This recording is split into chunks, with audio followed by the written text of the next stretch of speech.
but to ensure that no matter how difficult it is, due process must be followed.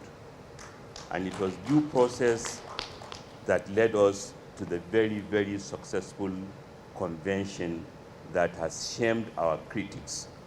I remember in the convention ground meeting a foreign diplomat who came in as an observer, and he said he was surprised at how our party has managed to get consensus arrangement for many of the positions that were otherwise thought to be difficult to be elected. But your leadership helped saw us through, so we congratulate you once again. We also congratulate you because you have given each of the 22 members of this forum, of the All Progressive Governors Forum, the access and freedom to visit and to discuss and to feel confident that indeed each of us are equal before you, and you have encouraged us, and you have given us the confidence to be the party leaders of our states, and also to be responsible for our party nationally. And these are things that we hold dear, and we will always ensure that we reciprocate. Under your leadership, under your kind nature and achievements, 3 governors joined the party, and I was opportune to be present when each of them saw you for the first time. And each of them mentioned the major reason being your achievements, your transparency, your equity in giving literally each of the 36 states of the Federation a sense of belonging by giving governors access and equality of treatment. Thank you, Mr. President. And equally today, we are having the first National Executive Committee meeting of the party under Senator Abdullahi Adamu, whose achievement and qualification gives us all the confidence that which we seek for our party will happen by God's grace.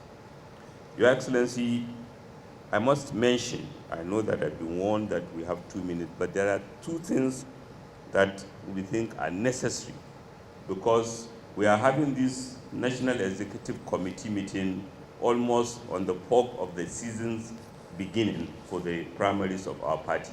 And it's important for us to remember, if others will not, that when you are sworn in, there are 27 states that could not pay salary.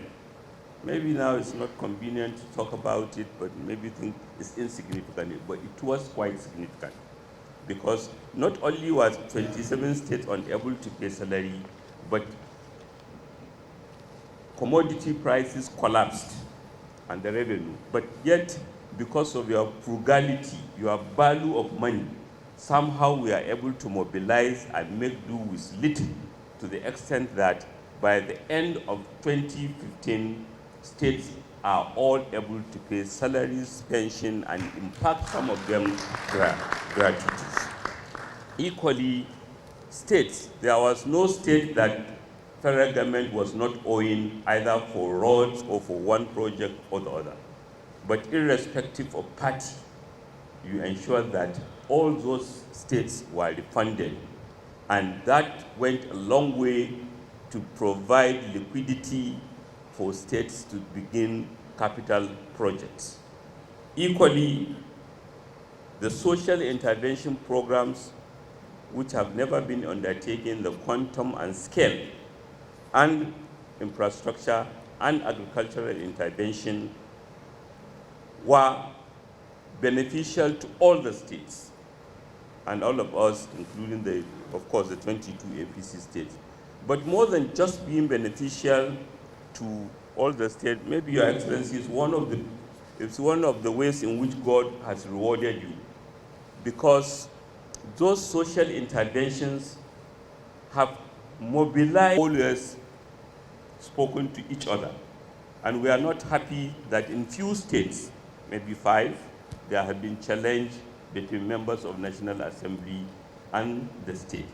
And we have always been supporting each other and working at our own level. But we are cognizant of your message.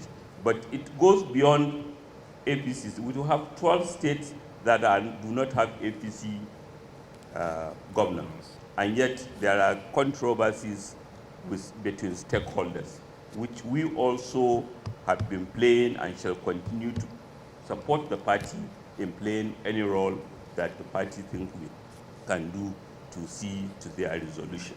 We have a great party, and we are confident, Mr. President, with what we have seen, with what our achievements have been. The future is bright, and come 2023, we will be successful by God's grace. Thank you. Here as well. Let me very quickly